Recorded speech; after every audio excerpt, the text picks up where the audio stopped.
অন্য অন্য মাসে নফল ইবাদত করলে নফলের সওয়াব লেখা হতো, কিন্তু যেদিন থেকে রমাদানুল মুবারক মাসটা শুরু হয়েছে ওই দিন থেকেই তার আমলনামার ভিতরে আল্লাহ তাবারক তাআলা এত বেশি ফজিলত, এত বেশি সওয়াব লেখা শুরু করে দেন যে রমাদানুল মুবারক মাসে যদি কোন ব্যক্তি নফল ইবাদত করে, রমাদানুল মুবারক মাসের বাহিরে একটা ফরজ ইবাদত করলে তার যে সওয়াব হয়, এই রমাদানুল মুবারক মাসে একটা নফল ইবাদত করলে অন্য অন্য মাসে ফরজ ইবাদত করলে যে সওয়াব হয়, এই মাসে নফল ইবাদতের মাধ্যমে অন্য অন্য মাসের ফরজের সওয়াব আল্লাহ তাআলা দিয়ে দেন। বলেন সুবহানাল্লাহ।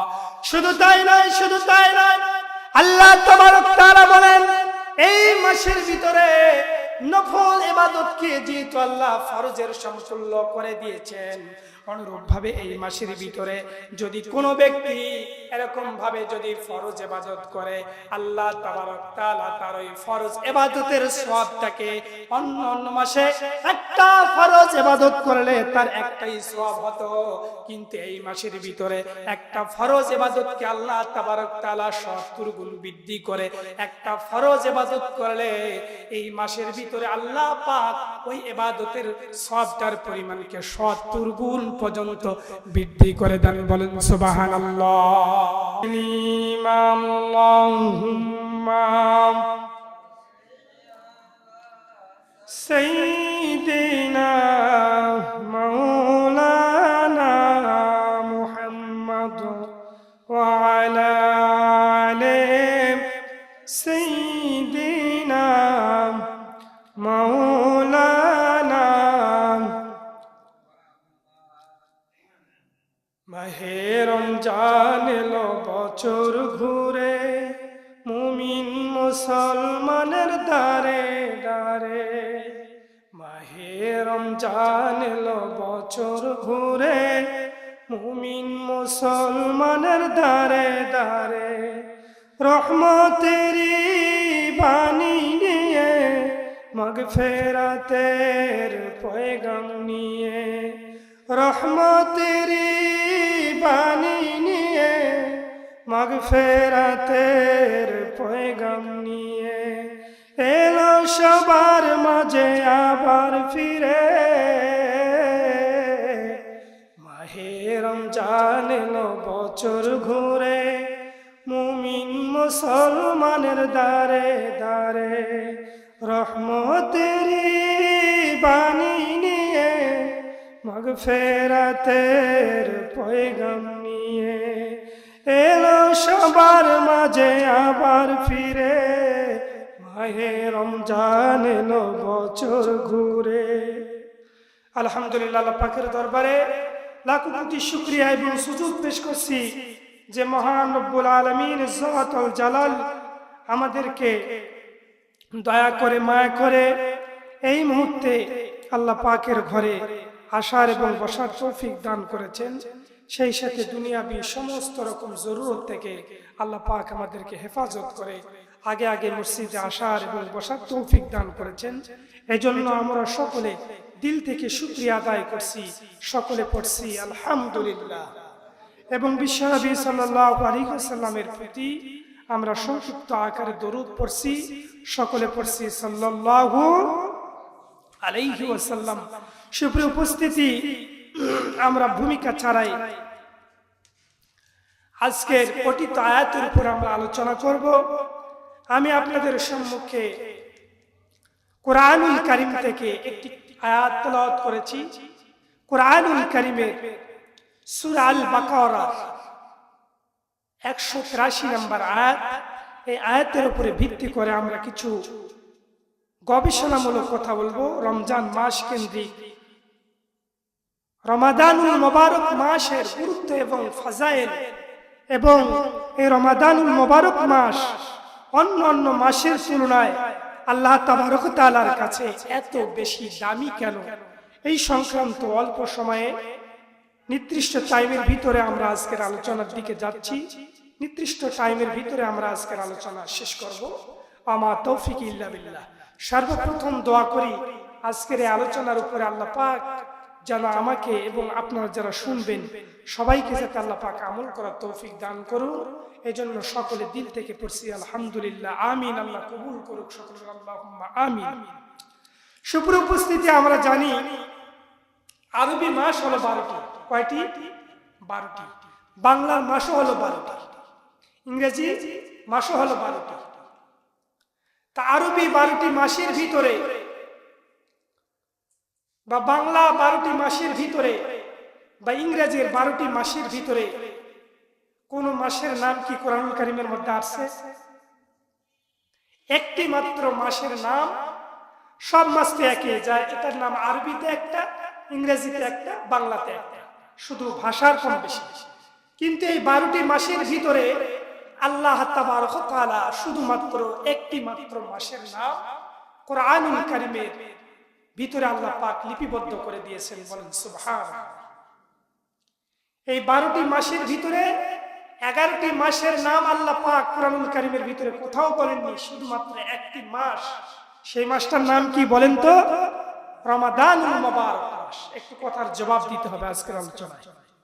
কেন আল্লাহ তাআলা এই মাহে রমাদানুল মুবারক মাসের নাম কোরআনুল কারীমের ভিতরে দিলেন? এর কারণও আছে। এর কারণ হলো আল্লাহ পাক যে 12টি মাস তৈরি করেছেন, এই 12টি মাসের ভিতরে সব থেকে দামি এবং গুরুত্বপূর্ণ এবং মর্যাদার দিক থেকে সব থেকে শ্রেষ্ঠত্বের আশীন আল্লাহ পাক আশীন করেছেন এই রমাদানুল মুবারক মাসকে। বলেন সুবহানাল্লাহ। এখন প্রশ্ন আসতে পারে, হুজুর এই মাস যে কোরআনুল কারীমের ভিতরে এই মাসের নাম আল্লাহ পাক স্পষ্টভাবে বলেছেন, এর দলিল কি? আসুন আমরা কোরআনুল কারীম থেকে দলিল নেই। কোরআনুল কারীমের সূরা আল বাকারা 185 নম্বর আয়াতে আল্লাহ পাক রমাদানুল মুবারক মাসের নাম কোরআনুল কারীমের ভিতরে কোট করে দিয়েছেন। বলেন সুবহানাল্লাহ। আল্লাহ রাব্বুল আলামিন বলেন, শাহরু রমাদানিনাতিম মিনাল হুদা ওয়াল ফুরকান।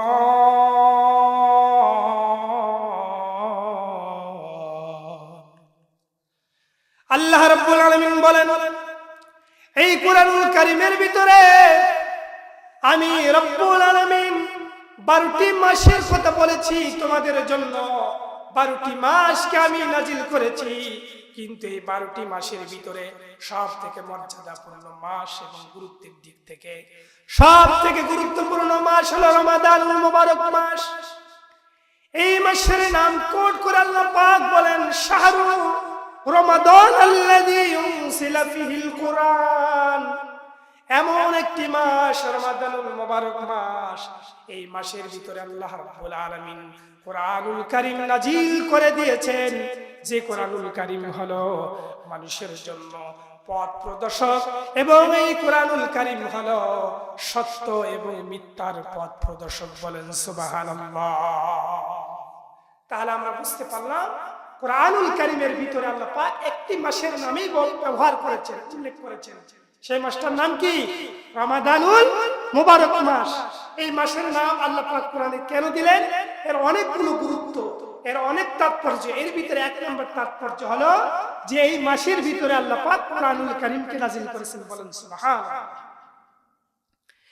এরপরে বিশ্বনবী সাল্লাল্লাহু আলাইহি ওয়াসাল্লাম এই রমাদানুল মুবারক মাসের গুরুত্ব বোঝাতে গিয়ে বুখারী এবং মুসলিম শরীফের ভিতরে নবীজি সাল্লাল্লাহু আলাইহি ওয়াসাল্লাম হাদিস বর্ণনা করেছেন। বিশ্বনবীর জলিলুল কদর সাহাবী হযরত আবু হুরায়রা রাদিয়াল্লাহু তাআলা আনহু হাদিসের বর্ণনাকারী সাহাবী, তিনি বলেন বিশ্বনবী সাল্লাল্লাহু আলাইহি ওয়াসাল্লাম বলেন, ইদা দাখালা শাহরু রমাদানা ফুতিহাত আবওয়াবুস সামাই ওয়া গুলিকাত আবওয়াবু জাহান্নামা ওয়া সুলসিলাশ শায়াতিন। বিশ্বনবীর সাহাবী আবু হুরায়রা বলেন, নবীজি সাল্লাল্লাহু আলাইহি সাল্লাম বলেন, রমাদানুল মুবারক মাস আসলে পরে আল্লাহ রাব্বুল আলামিন আসমানের সমস্ত দরজাগুলোকে খুলে দেন। বলেন সুবহানাল্লাহ। তাহলে রমাদানুল মুবারক মাসের গুরুত্ব এত কেন? এক নম্বর গুরুত্ব হলো এই মাসে এই কারণে যে এই মাসে আল্লাহ পাক কুরআনুল কারীম নাযিল করেছেন। 2 নম্বর কারণ হলো হাদিস থেকে প্রমাণ, বুখারী শরীফের 1899 নম্বর হাদিসে আবু হুরায়রা বলেন, নবীজি সাল্লাল্লাহু আলাইহি সাল্লাম বলেন, এই মাস আসলে পরে আল্লাহ রাব্বুল আলামিন ইদা দাখালা শাহরু রমাদান, রমাদানুল মুবারক মাস আসলে পরে আল্লাহ তাবারক তাআলা ফুতিহাত আবওয়াবুস সামাই, আল্লাহ পাক আসমানের সমস্ত দরজাগুলোকে ওপেন করে দেন, সমস্ত দরজাগুলোকে উন্মুক্ত করে দেন। শুধু তাই নয়, এরপর আল্লাহ তাবারক তাআলা কি করেন, ওয়াকুল্লিকাত আবওয়াবু জাহান্নাম, এবং জাহান্নামের সমস্ত দরজাগুলোকে আল্লাহ তাবারক তাআলা বন্ধ করে দেন। শুধু তাই নয়, এই মাসের ভিতরে আল্লাহ তাবারক তাআলা ওয়াসুলসিলাশ শায়াতিন, এই মাসের ভিতরে আল্লাহ তাবারক তাআলা শয়তানগুলোকে শৃঙ্খলাবদ্ধ করে দেন, শয়তানদের পায়ে হাতের মধ্যে শিকল বন্দী করে দেন। তাহলে আমরা এই হাদিস থেকে বুঝতে পারলাম যে রমাদানুল মুবারক মাসের গুরুত্ব হলো, আমরা এই হাদিস থেকে পাইলাম 3টা, আর কোরআনুল কারীম থেকে পাইলাম 1টা আয়াতের মাধ্যমে পাইলাম। রমাদানুল মুবারক মাসের গুরুত্ব আল্লাহ পাক এত বেশি কারণ দিয়েছেন, এর কারণ হলো এই মাসের ভিতরে আল্লাহ তাবারক তাআলা কোরআনুল কারীমকে নাযিল করেছেন। 2 নম্বরে হাদিস থেকে আমরা কারণ পাইলাম, এই রমাদানুল মুবারক মাস এত গুরুত্বপূর্ণ হওয়ার কারণ হলো এই মাসের ভিতরে আল্লাহ তাবারক তাআলা আসমানের সমস্ত দরজাগুলোকে খুলে দেন। 3 নম্বর কারণ হলো এই মাসের ভিতরে আল্লাহ তাবারক তাআলা সমস্ত জাহান্নামের দরজাগুলোকে বন্ধ করে দেন। 4র্থ নম্বর কারণ রমজান মাসের এত গুরুত্ব, 4র্থ নম্বরে গুরুত্ব হলো এই মাসের ভিতরে আল্লাহ তাবারক তাআলা শয়তানকে শৃঙ্খলাবদ্ধ করে দেন, শয়তানের হাতে পায়ে শিকলবন্দি করে দেন, যে এই কারণে যাতে এই মাসের ভিতরে আল্লাহর একান্ত বান্দারা, মুমিন বান্দারা, তাদেরকে যাতে শয়তান ওয়াসওয়াসা দিতে না পারে, এই কারণে রব্বুল আলামিন এই মাসের ভিতরে শুরুতেই শয়তানদের পায়ের ভিতরে শিকলবন্দি করে দেন। সুবহানাল্লাহ। তাহলে প্রশ্ন আসতে পারে, হুজুর এই মাসে যে শয়তান, এই মাসে আসমানের সব দরজা খোলা, জাহান্নামের সব দরজা বন্ধ, এর দ্বারা প্রমাণ এই মাসে যদি কেউ মারা যায়, জাহান্নামের দরজা যেহেতু বন্ধ, তাহলে ওই ব্যক্তি যাবে কোথায়? জান্নাতে। জান্নাতের দরজা সব খোলা, শয়তানের শৃঙ্খলা বন্ধ। তাহলে আপনারা আমাকে প্রশ্ন করতে পারেন, হুজুর এই মাসে যদি শয়তানের সব পা হাতের মধ্যে যদি শিকল বন্দি করা হয়, যদি শৃঙ্খলাবদ্ধ করা হয়, আসমানের সব জান্নাতের দরজা খোলা হয়, জাহান্নামের দরজা বন্দি করা হয়, তাহলে এই মাস পাওয়ার পরেও, এত গুরুত্বপূর্ণ একটি মাস পাওয়ার পরেও কেন মানুষ পাপাচার করে, কেন মানুষ খারাপ কাজ করে, কেন মানুষ জুলুম করে, কেন মানুষ গুনাহের কাজ করে? প্রশ্ন আসতে পারে কি? এই মাসের ভিতরে রাসূল হাদিসের ভিতরে বললেন, এই মাসের ভিতরে মানুষ শয়তানকে শৃঙ্খলাবদ্ধ করা হয়, এরপরে মানুষ কেন পাপাচার করে? এর কারণ আমি আপনাকে একটা এক্সাম্পল দেই, বাস্তব একটা এক্সাম্পল। আমরা যখন সাইকেল চালাই, সাইকেল পেট্রোল মারতে মারতে মারতে মারতে যখন সাইকেল ডাইনামিক হয়, সাইকেল যখন গতিশীল হয়, সাইকেলের যখন একটা রানিং পর্যায়ে আসে, সাইকেল যখন একেবারে রানিং হয়, রানিং হওয়ার পরে আপনি একটা পুল বা একটা সাঁকো পাওয়ার পরে দেখবেন একটা পর্যায়ে আপনাকে আর সাইকেলের প্যাডেল মারতে হবে না। মারতে হবে নাকি? সাইকেল মারতে মারতে যখন সাইকেল বা ভ্যান এই জাতীয় যানবাহন প্যাডেল মারতে মারতে মারতে যখন রানিং হয়ে যায়, অনেক সময় দেখবেন বেশ অনেক দূর পর্যন্ত আপনাকে আর প্যাডেল মারতে হয় না। মানে ওই ডাইনামিক, ওই গতিতেই সাইকেলের যে গতি আছে, ওই গতিতেই সাইকেল অনেক দূর পর্যন্ত প্যাডেল মারা ছাড়াই কি চলে। এই রমাদানুল মুবারক মাসে সব শয়তানকে শৃঙ্খলাবন্দি করা হয় না, শুধুমাত্র শয়তানদের যারা লিডার তাদেরকে শৃঙ্খলাবন্দি করা হয়। যারা চুটকা শয়তান, যারা মিসকা শয়তান, ছোট ছোট শয়তান, শয়তানের তো অনেক শাখা প্রশাখা আছে, যারা গডফাদার শয়তানের, তাদের মাথায় শৃঙ্খলাবন্দি করা হয়, তাদের পায়ে শৃঙ্খলের বেরি দেওয়া হয়। কিন্তু যারা ছোট শয়তান, মিসকা শয়তান, তাদের পায়ে শৃঙ্খলাবন্দি করা হয় না। ওই যে সাইকেল যেমন রানিং হওয়ার পরে আপনাকে প্যাডেল মারতে হয় না, অনুরূপ ভাবে যে সমস্ত মানুষ 11টি মাস আল্লাহমুখী কখনো হয়নি, কখনো মসজিদমুখী হয়নি, কখনো সে নামাজ কালাম পড়েনি, আল্লাহ পাকের হুকুম এবং রাসূলের সুন্নাত অনুযায়ী বাকি 11টি মাস, রমজানের বাহিরে যে 11টি মাস সে আল্লাহর হুকুম এবং রাসূলের তরিকা অনুযায়ী চলেনি, শয়তানের কুমন্ত্রণা অনুযায়ী চলেছে। এই কারণে তার গুনাহের সাইকেলটা এত রানিং হয়েছে, রমজান মাস যে এসেছে তার বোধগম্য হয়নি। রমজান মাস পাওয়ার পরেও ওই তার গুনাহের সাইকেলটা এত পরিমাণে দ্রুত গতি, এত পরিমাণে ডাইনামিক হয়েছে যে রমজান মাস পাওয়ার পরে তার দ্বারা গুনাহ হয়। বুঝতে পারছেন? মানে 11টা মাস গুনাহ করতে করতে গুনাহের সাইকেলকে এত পরিমাণে গতিশীল করেছে, রমজান মাস পাওয়ার পরে সে গুনাহের দিকে ছুটতে থাকে। আর আরেকটা কারণ হলো এই মাসে সব শয়তানকে শৃঙ্খলা বন্দী করা হয় না, কিছু কিছু শয়তান থাকে এবং নফসের প্রবৃত্তির কারণে নফসকে ধোঁকা দেয়। শয়তান ছোট ছোট শয়তানরা নফসকে ধোঁকা দিয়ে এবং তার গুনাহের যে একটা প্রবণতা আছে, এটা হলো 1 নম্বর কারণ। গুনাহের একটা প্রবণতা আছে, 11টা মাস গুনাহ করেছে, এই গুনাহের একটা প্রবণতা।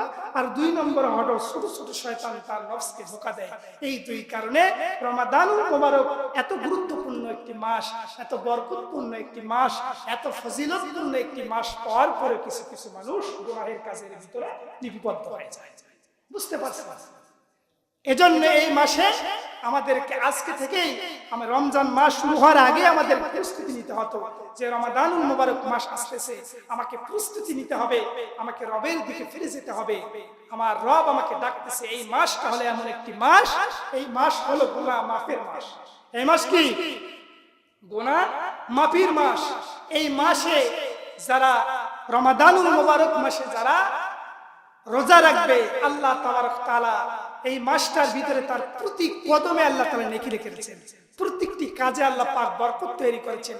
রমাদানুল মুবারক মাস এত গুরুত্বপূর্ণ, এত ফজিলতপূর্ণ, বিশ্ব নবী সাল্লাল্লাহু আলাইহি সাল্লাম বলেন, রমাদানুল মুবারক মাস পাওয়ার পরে যারা রমাদানুল মুবারক মাসে নফল ইবাদত করে, অন্য মাসে নফল ইবাদত করলে নফলের সওয়াব লেখা হতো, কিন্তু যেদিন থেকে রমাদানুল মুবারক মাসটা শুরু হয়েছে ওই দিন থেকেই তার আমলনামার ভিতরে আল্লাহ তাবারক তাআলা এত বেশি ফজিলত, এত বেশি সওয়াব লেখা শুরু করে দেন যে রমাদানুল মুবারক মাসে যদি কোনো ব্যক্তি নফল ইবাদত করে, রমাদানুল মুবারক মাসের বাহিরে একটা ফরজ ইবাদত করলে তার যে সওয়াব হয়, এই রমাদানুল মুবারক মাসে একটা নফল ইবাদত করলে অন্য মাসে ফরজ ইবাদত করলে যে সওয়াব হয়, এই মাসে নফল ইবাদতের মাধ্যমে অন্যান্য মাসের ফরজের সওয়াব আল্লাহ তাআলা দিয়ে দেন। বলেন সুবহানাল্লাহ।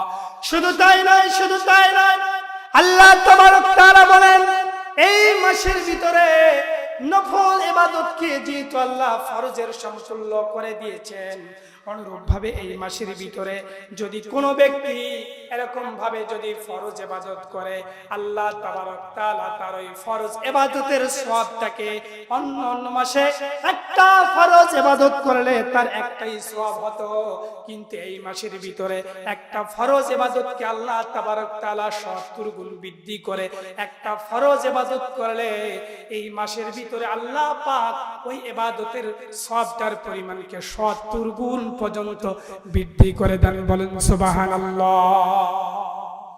তাহলে আমরা বুঝতে পারলাম এই মাসে যদি কেউ নফল ইবাদত করে তার সওয়াব ফরজের মতো হয়, আর এই মাসে ফরজ একটা ইবাদত করলে অন্য মাসের ফরজের থেকে 70 গুণ বেশি সওয়াব বুলন্দি করে দেন। কে বলেন তো? আল্লাহ। এই জন্য এই মাসকে আমাদের হেলায় খেলায় আমাদের এই মাসকে নষ্ট করা যাবে না। বিশ্বনবী সাল্লাল্লাহু আলাইহি ওয়াসাল্লাম বলেন, মান সামা রমাদান ঈমানান ওয়া ইহতিসাবান গুফিরা লাহু মা তাকাদ্দামা মিন যামবি। বিশ্বনবী সাল্লাল্লাহু আলাইহি সাল্লাম বলেন, যে ব্যক্তি ঈমানের সহিত পূর্ণের আশায়, সওয়াবের আশায় রমাদানুল মুবারক মাসের সিয়াম পালন করে আল্লাহ তাবারক তাআলা তার পূর্বের সমস্ত গুনাহ খাতাগুলোকে মাফ করে দেন। বলেন সুবহানাল্লাহ। তাহলে এই মাসে যদি কোনো ব্যক্তি ঈমানের সহিত বিশ্বাস করে যে এই মাসে রোজা রাখলে আল্লাহ আমার গুনাহ মাফ করবেন, তাহলে আল্লাহ পাক কি করবেন? এই মাসে রোজা রাখার কারণে আল্লাহ তাবারক তাআলা তার সমস্ত গুনাহ কি করে দিবেন? মাফ করে। শুধু তাই নয়, বিশ্বনবী সাল্লাল্লাহু আলাইহি ওয়াসাল্লাম বলেন এই মাসের এত গুরুত্ব আল্লাহ পাক দিয়েছেন। বিশ্বনবী হাদিস শরীফের ভিতরে বলেন, বুখারী শরীফের 2840 নম্বর হাদিসের ভিতরে নবীজি বলেন, মান সামা ইয়াওমা ফি সাবিলিল্লাহি বা'দাল্লাহু ওয়াজহাহু আনিন নার 70 খরিফা। বিশ্বনবী সাল্লাল্লাহু আলাইহি ওয়াসাল্লাম বলেন এই মাসের ভিতরে কোনো ব্যক্তি যদি একটি রোজা রাখে, এই মাসের ভিতরে যদি কোনো মানুষ একটি রোজা রাখে, একটি রোজা রাখার কারণে আল্লাহ তাবারক তাআলা তার মুখমণ্ডলকে 70 বছরের জাহান্নামের আগুন থেকে আল্লাহ পাক হেফাজত করবেন। বলেন সুবহানাল্লাহ। এই মাসের ভিতরে কোন মানুষ যদি একটি রোজা রাখে, একটি রোজা রাখার কারণে আল্লাহ তাবারক তাআলা ওই রোজাদারের মুখমণ্ডলকে জাহান্নামের আগুন থেকে 70 বছর আল্লাহ তাবারক তাআলা হেফাজত করবেন, দূরে রাখবেন। বলেন সুবহানাল্লাহ। তাহলে এত গুরুত্বপূর্ণ একটি মাস পাওয়ার পরেও আমরা হেলায় খেলায় অনেকেই কেটে সময় নষ্ট করে দিচ্ছি। আজকে দ্বিতীয় রমজান, এজন্য বাকি যে রমজানগুলো আছে, রোজাগুলো আছে, আমরা খুব চৌকন্যের সহিত, খুবই গুরুত্বের সহিত, খুবই আমরা এটাকে গুরুত্ব দিয়ে বাকি রমাদানের রোজাগুলো আমরা সঠিকভাবে পালন করার চেষ্টা করব, আদায় করার চেষ্টা করব। এবং এই রমাদানুল মুবারক মাস যেহেতু গুনাহ মাফির মাস, এই মাসে যাতে আমার দ্বারা কোনো গুনাহ না হয়, আমার দ্বারা যাতে কোনো গুনাহ না হয়। এতক্ষণ তো ফজিলত শুনাইলাম, ভয়াবহতার কথাও বলা রয়েছে। শুধুমাত্র এই রমাদানুল মুবারক মাস একদিকে যেমন গুনাহ মাফির মাস, এই মাসে রোজা রাখলে পরে আল্লাহ রাব্বুল আলামিন তার জীবনের গুনাহ খাতাকে মাফ করে দেন। আবার অপরদিকে এই মাসে যদি কেউ এই মাস পর পরে যদি এই মাসকে কেউ মূল্যায়ন না করে, এই মাসকে যদি কেউ গুরুত্ব না দেয়, হেলায় খেলায় যদি এই মাসটাকে অতিবাহিত করে, বিশ্বনবী সাল্লাল্লাহু আলাইহি সাল্লাম বলেন এই মাসটা তার জন্য ধ্বংসের কারণ হয়ে যাবে। বলেন নাউযুবিল্লাহ। এই রমাদানুল মুবারক মাস হলে একদিকে যেমন গুনাহ মাফির মাস, ক্ষমার মাস, অপরদিকে এই মাসটা হলো মানুষের ধ্বংসের কারণ, কিছু কিছু মানুষের জন্য, সবার জন্য। তিরমিজি শরীফের হাদিস শরীফের ভিতরে এসেছে, বিশ্বনবী সাল্লাল্লাহু আলাইহি ওয়াসাল্লাম তিরমিজি শরীফের 3545 নম্বর হাদিস শরীফের ভিতরে এসেছে, বিশ্বনবী সাল্লাল্লাহু আলাইহি ওয়াসাল্লাম একদিন জুমার দিনে তিনি যখন খুতবা দেওয়ার জন্য যখন মিম্বরের ভিতরে উঠবেন, মিম্বরের মধ্যে যখন নবীজি পা দিতে যাচ্ছিলেন, এমন সময় নবীজি এই মিম্বরের যেমন 3টা সিঁড়ি আছে, নবীজি যে মেম্বার ব্যবহার করতেন সেই মেম্বারের 3টা সিঁড়ি ছিল। নবীজি যখন প্রথম সিঁড়িতে পা রাখলেন, এমন সময় জিবরাইল আমিন নবীজির কানে কানে এসে বললেন, ওগো আল্লাহর হাবিব, আপনাকে আল্লাহ রাব্বুল আলামিন একটা ওহী করে নাজিল করে জানিয়ে দিতেছেন, এই মুহূর্তে আল্লাহ পাক আমার কাছে আপনার জন্য একটা মেসেজ দিয়ে পাঠিয়েছেন। সেটা হলো এই রমাদান মুবারক মাসের ভিতরে 3 শ্রেণীর ব্যক্তি ধ্বংস হবে। এর ভিতরে রমজান মাস পাওয়ার পরে যে ব্যক্তি নিজের জীবনের গুনাহ খাতা কে মাফ করে নিতে পারল না, ওই ব্যক্তি যেন ধ্বংস হয়ে যাবে। অর্থাৎ এই রমজান মুবারক মাস পাওয়ার পরে যে ব্যক্তি নিজের জীবনের গুনাহ খাতা মাফ করে নিতে পারল না, ওই ব্যক্তি যেন ধ্বংস হয়ে যাক। আপনি পড়ুন আমিন। বিশ্বনবী সাল্লাল্লাহু আলাইহি ওয়াসাল্লাম বললেন, আমি আমিন পড়লাম। নবীজি বললেন, আমি যখন দ্বিতীয় সিঁড়িতে পা রাখলাম, এমন সময় জিবরাইল আমিন আমাকে ডেকে বলল, ইয়া হাবিবাল্লাহ, আপনি শুনে নেন, এই যে ব্যক্তি আপনার নাম শোনার পরে আপনার নামের উপরে দরুদ পড়বে না, ওই ব্যক্তি যেন ধ্বংস হয়ে যাক, আপনি পড়ুন আমিন। বিশ্বনবী বললেন, আমি পড়লাম আমিন। এবার যখন তৃতীয় সিঁড়িতে আমি পা রাখলাম, আবার জিবরাইল বললেন, ওগো নবী, যে ব্যক্তি পিতা মাতা জীবিত থাকা অবস্থায় তাদের খিদমত করে জান্নাত কামাই করতে পারল না, ওই ব্যক্তি যেন ধ্বংস হয়ে যাক, আপনি পড়ুন আমিন। বিশ্বনবী সাল্লাল্লাহু আলাইহি সাল্লাম বললেন আমিন। তাহলে এই তিন শ্রেণীর ব্যক্তি আল্লাহ রাব্বুল আলামিনের পক্ষ থেকে তাদের উপর ধ্বংস অনিবার্য। এর ভিতরে এক নম্বর হলো যে ব্যক্তি রমাদানুল মুবারক মাস পাওয়ার পরেও নিজের জীবনের গুনাহ খাতাকে মাফ করাইতে পারবে না। রমজান মাসে রোজা রেখে যারা জীবনের গুনাহ খাতা মাফ করতে পারবে না, ওই ব্যক্তি রমজান মুবারক মাস পাওয়ার পরেও সে ধ্বংস হয়ে যাবে। বলেন নাউযুবিল্লাহ। তাহলে আমি বুঝাইতেছিলাম এই রমাদানুল মুবারক মাস এত গুরুত্বপূর্ণ একটি মাস।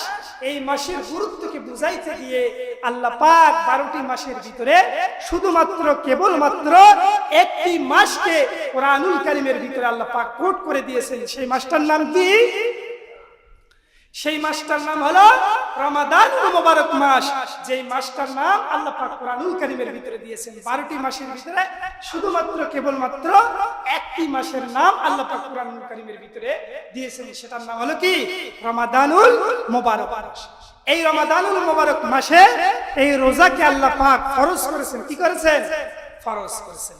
এবার আসুন আল্লাহ রাব্বুল আলামিন বলেন, ইয়া أيها الذين آمنوا كتب عليكم الصيام كما كتب على الذين من قبلكم لعلكم تتقون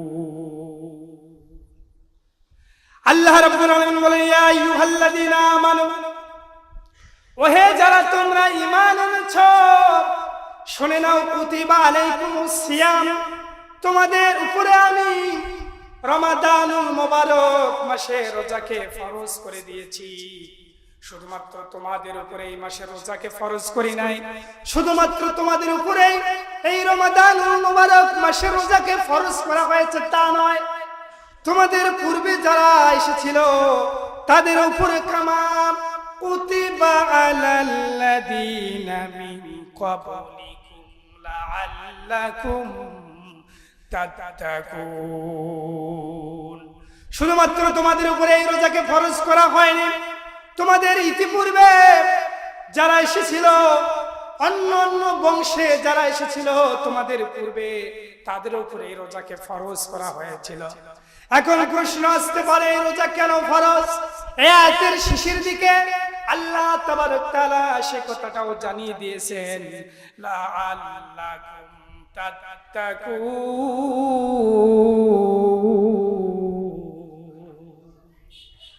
আল্লাহ পাক বলেন, আমি তোমাদের উপরে এবং তোমাদের পূর্ববর্তী জাতিদের উপরে রোজাকে এই কারণে ফরজ করেছি যাতে তোমরা তাকওয়াবান হতে পারো, যাতে তোমরা মুত্তাকি হতে পারো। লাআল্লাকুম তাত্তাকুন, যাতে তোমরা মুত্তাকি হতে পারো। এখানে কি আল্লাহ পাক ঈমানদারের কথা বলেছেন নাকি মুত্তাকি? কথা বুঝে আয়াতের ভিতরে অনেক গবেষণামূলক কথা আছে। এই আয়াতের ভিতরে আল্লাহ পাক বলতেছেন, ইয়া আইয়ুহাল্লাযীনা আমানু, হে ঈমানদাররা, কুতিবা আলাইকুমুস সিয়াম, তোমাদের উপরে রোজাকে ফরজ করা হয়েছে। শুধুমাত্র তোমাদের উপরে না। মানুষ জিজ্ঞেস করতে পারে, শুধু কি আমাদের উপরে রোজা ফরজ করা হয়েছে? না, এই কথার উত্তর আল্লাহ পাক দিয়েছেন যে কামা কুতিবা আলাল্লাযীনা, ইতিপূর্বে যারা ঈমান এনেছে তাদের উপরে এই রোজাকে ফরজ করা হয়েছে। কেন? লাআল্লাকুম তাত্তাকুন, যাতে তোমরা কি হতে পারো? তাকওয়াবান হতে পারো। এখানে কিন্তু আল্লাহ পাক বলেননি যাতে তোমরা ঈমানদার হতে পারো। তাহলে এখান থেকে আমরা বুঝতে পারলাম এই কথাটুকু। 10 মিনিট খুব মনোযোগ দেন। এখানে আল্লাহ পাক বলেননি যে তো যাতে তোমরা লাআল্লাকুম তাত্তাকুন, এখানে বলেছেন যাতে তোমরা মুত্তাকি হতে পারো। তাহলে এই আয়াত থেকে আমরা বুঝতে পারলাম যে মুত্তাকি এক জিনিস আর ঈমানদার আরেক জিনিস। ঈমানদার এক জিনিস, মুত্তাকি এক জিনিস। ঈমানদারকেই মুত্তাকি হতে হয়, ইমানদারকে মুত্তাকি হতে হয়। শুধুমাত্র ইমানদার ব্যক্তিকে মুত্তাকি বলা যায় না, ইমানদার ব্যক্তিকে তার আমল করতে করতে আল্লাহর নৈকট্য অর্জন করতে করতে করতে করতে করতে লাস্ট ডেস্টিনেশন হলো মুত্তাকি। বলেন সুবহানাল্লাহ। ক্লাসের ভিতরে অনেক ছাত্র থাকে, রোল কি সবার এক হয়? রোল নাম্বার 1 কার হয়? যে সব থেকে ভালো লেখাপড়াতে পারে, যার মেধা ভালো, ক্লাসের ভিতরে যার পজিশন সবার ঊর্ধ্বে, মানে সে সব থেকে বেশি মেধাবী, এজন্য তার রেজাল্ট ভালো, এজন্য তার রোল নাম্বার কি 1। অনুরূপ ভাবে ইমানদার, আমরা কম বেশি অনেকেই ইমানদার, ইমানের লেভেলও আছে কম বেশি। 10-এর ভিতরে কারো 0, কারো 1, কারো 2, 3, 4, 5, 6, 7, 10 এইভাবে আছে। কারো 10-এর ভিতরে 10 আছে, কারো 16 আনাও আছে, আবার কারো 14 আনা, 12 আনা, এইভাবে আবার কারো ইমানের পরিমাণ 0 লেভেল। এজন্য আল্লাহ পাক এখানে বলেননি যে রোজা রাখলেই তোমরা ইমানদার হবা, কারণ ইমানদারকেই তো রোজা রাখতে বলতেছেন। ইমানদাররা রোজা রেখে আল্লাহর নৈকট্য অর্জন করতে করতে করতে তাদের লাস্ট ডেস্টিনেশন, লাস্ট গন্তব্যস্থল হবে, তারা হবে কি? মুত্তাকি হতে পারো, যাতে তোমরা মুত্তাকি হতে পারো। আচ্ছা, আল্লাহ পাক কি বলছেন এখানে? তোমরা মুত্তাকি হবাই। কথা বুঝেন? এখানে অনেক শিক্ষিত মানুষ আছেন, এখানে কিন্তু আল্লাহ পাক বলেননি মাস্ট বি তোমরা মুত্তাকি হবাই। আল্লাহ পাক এখানে বলেছেন লাআল্লাকুম তাত্তাকুন, যাতে তোমরা মুত্তাকি হতে পারো, যাতে তোমরা তাকওয়াবান হতে পারো। মানে আল্লাহ পাক এখানে সম্ভাবনাময় সূচক শব্দ ব্যবহার করেছেন, মানে হতে পারো আবার নাও পারো। আমি যদি বলি আপনি কি ছুটিতে যাবেন, রাত জুমা, আপনি যদি আপনার যদি যাওয়ার পার্সেন্টেজ যদি 100 থাকে, আপনি যদি 100% যান, তখন বলবেন ইনশাআল্লাহ আমি যাব, বা মাস্ট বি অবশ্যই যাব। আর যদি বলেন যেতেও পারি, তাহলে কি বুঝবো? আপনি যেতেও পারেন, নাও যেতে পারেন। এখানে এই জন্য আল্লাহ পাক বলতেছেন লাআল্লাকুম তাত্তাকুন, যাতে তোমরা মুত্তাকি হতে পারো। মানে মুত্তাকি যে হবেই তা না, হতে পারো। যদি তোমরা গুণাবলী অর্জন করো, রোজাকে ঠিকভাবে পালন করো, তাহলে তোমরা মুত্তাকি হতে পারবা।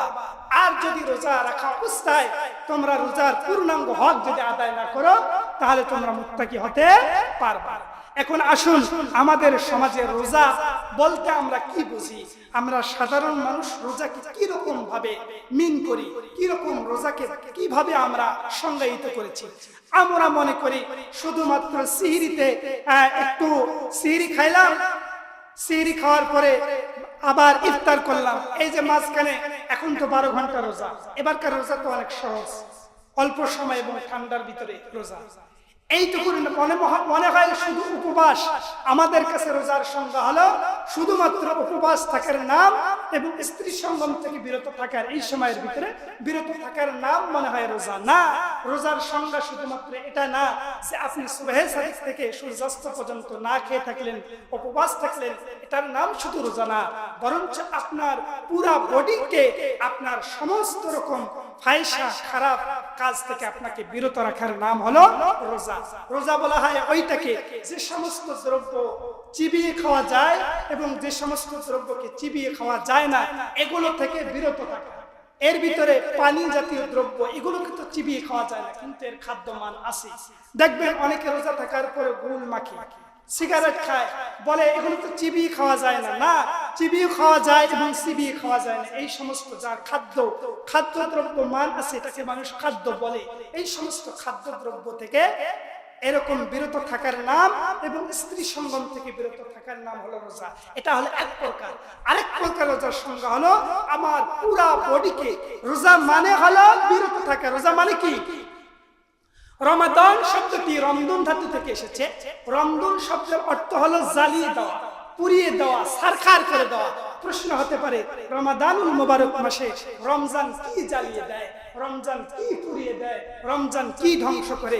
রাসূল হাদিসের ভিতরে বলেন, রমাদানুল মুবারক মাসে যে ব্যক্তি রোজা রাখে, ওই রোজাদার ব্যক্তির সমস্ত গুনাহকে জ্বালিয়ে পুড়িয়ে সারখার করে ভস্ম করে একেবারে তাকে নিরেট ইমানদার ব্যক্তি হিসেবে, মুত্তাকি ব্যক্তি হিসেবে তার আমলনামায় গুনার পরিমাণকে 0 করে তার আমলনামাকে সওয়াবে ভরপুর করে দেওয়ার নামই হলো রোজা। সুবহানাল্লাহ। তাহলে রোজা রাখার পরেও আমরা আজকে অনেকেই কিছু কিছু খারাপ কাজ করার কারণে রোজা একেবারে নষ্ট হয় না, কিন্তু রোজার ঘাটতি হয়। কিরকম? মিথ্যা কথা বলি, রোজা রেখেছি অথচ আমার মুখ থেকে মিথ্যা কথা স্যার একটাও সত্য কথা বের হয় না। আপনি মনে করতেছেন আপনার রোজা পূর্ণাঙ্গ হচ্ছে, আপনি মুত্তাকি হতে পারবেন না। এজন্য তো আল্লাহ পাক বলেছেন লাআল্লাকুম তাত্তাকুন, যাতে তোমরা মুত্তাকি হতে পারো। মানে এই কথা এই কারণে বলেছেন যে বান্দা পরিপূর্ণভাবে রোজা রাখতে নাও পারে, কারণ রোজা রেখে যদি আপনি মিথ্যা কথা বলেন তাহলে আপনার রোজা পরিপূর্ণ হবে।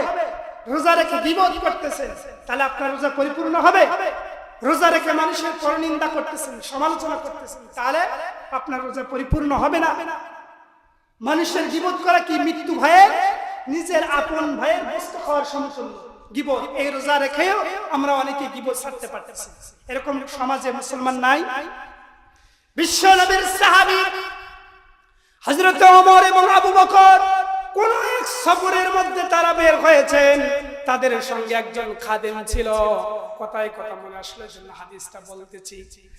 সফর করতে করতে তারা এক জায়গার ভিতরে যখন পৌঁছে গেল, পৌঁছে যাওয়ার পরে সফর করার কারণে তাদের শারীরিক একটা কসরত গেছে, তাদের শরীরটা দুর্বল হয়ে গেছে। খাদেম সহ সবাই ঘুমিয়ে গেছে। পরের দিন সকালবেলা ওমর রাদিয়াল্লাহু তাআলা ঘুম থেকে উঠে দেখেন তার খাদেম ঘুমাইতেছে, কোনো রান্না বান্না করে নাই। তখন ওমর রাদিয়াল্লাহু তাআলা খাদেমের এই ঘুম দেখে বলতেছে, বেটা খাদেম, তোমার দায়িত্ব হলো আমাদের জন্য রান্না বান্না করা, কিন্তু তুমি তো দেখতেছি মালিকের সাথে মালিকের মতো তুমি ঘুমাচ্ছ, নাক ডেকে ডেকে মরার মতো ঘুমাচ্ছ। ওমর রাদিয়াল্লাহু তাআলা খাদেমের এই ঘুম দেখে শব্দ বললেন, তুমি মরার মতো ঘুমাচ্ছ। ওই খাদেমও ঘুমের ভিতরে এই কথাটা শুনে নাই, কিন্তু এই কথাটা তার একটা খারাপ কথা হয়ে গেছে, এটাও একটা গীবত হয়ে গেছে। বিশ্ব নবীর সাহাবী ওমর এবার খাদেমকে ডেকে দিলেন। খাদেমকে ডাকার পরে বললেন, তোমাকে আমরা নিয়ে এসেছি খাদ্যদ্রব্য রান্না করার জন্য, তুমি আমাদের জন্য রান্না করে নাই। এখন তো আমাদের পেটে প্রচন্ড খিদা, তুমি নবীজির কাছে যাও, গিয়ে বলো আমাদের জন্য একটু খাবার দিতে। বিশ্ব নবীজির কাছে যখন ওমরের খাদেম চলে গেলেন, যাওয়ার পরে বললেন, ও ইয়া রাসূলুল্লাহ, আমিরুল মুমিনিন ওমর আপনার কাছে একটু গোশত চেয়েছেন, কারণ আমরা তিনজনে ঘুমিয়ে গিয়েছিলাম, আমিও ঘুমিয়ে গেছি। করুন। বিশ্ব নবী বলেন, কে তোমাকে পাঠিয়েছে? বলে আমাকে ওমর পাঠিয়েছে। বলে ওমরকে গিয়ে বলো, ওমর তো অলরেডি গোশত খেয়ে ফেলেছে।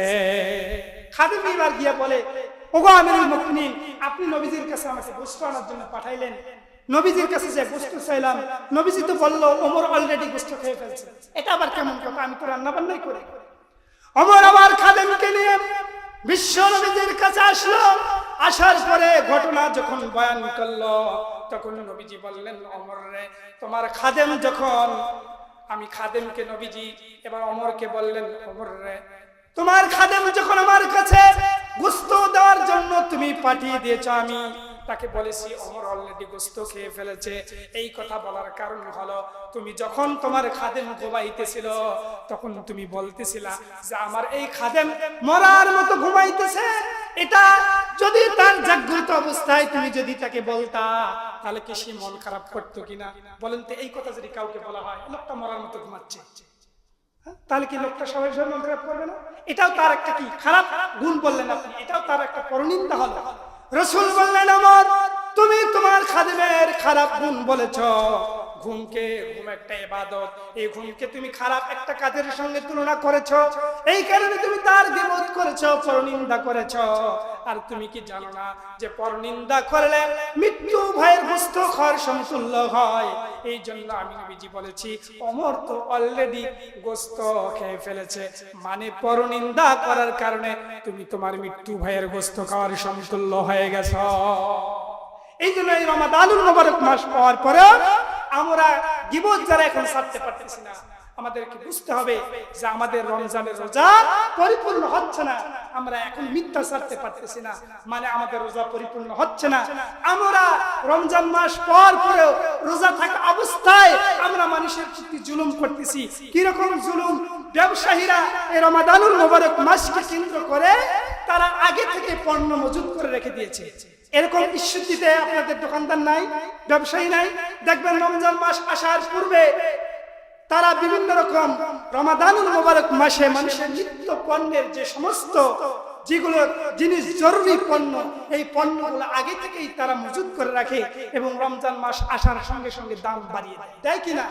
ছোলা বুটের দাম 90 টাকা কেজি, এখন বাজারে যান দাম বেড়ে গেছে, একদিনের ব্যবধানে 10 টাকা 20 টাকা বেড়ে যাচ্ছে। খেজুরের দাম বৃদ্ধি হয়ে গেছে। এর কারণ কি? এগুলো মানুষ কৃত্রিম সংকট তৈরি করে, মানুষের ব্যবসায়ী, খারাপ ব্যবসায়ীদের কারণে, এরা বেশি করে মজুত করার কারণে, বাজারে এগুলোর চাহিদা বেশি হওয়ার কারণে তারা এরকম ভাবে কৃত্রিম সংকট তৈরি করে, এগুলোর দাম বৃদ্ধি করে দেয়। অথচ যারা রোজা রেখে মানুষের কাছে দ্রব্যমূল্যের ঊর্ধ্বগতি করেন, মানুষের কাছে দ্রব্যমূল্যের দাম বেশি করে নিচ্ছেন, আপনাদের রোজাও পরিপূর্ণ হচ্ছে না।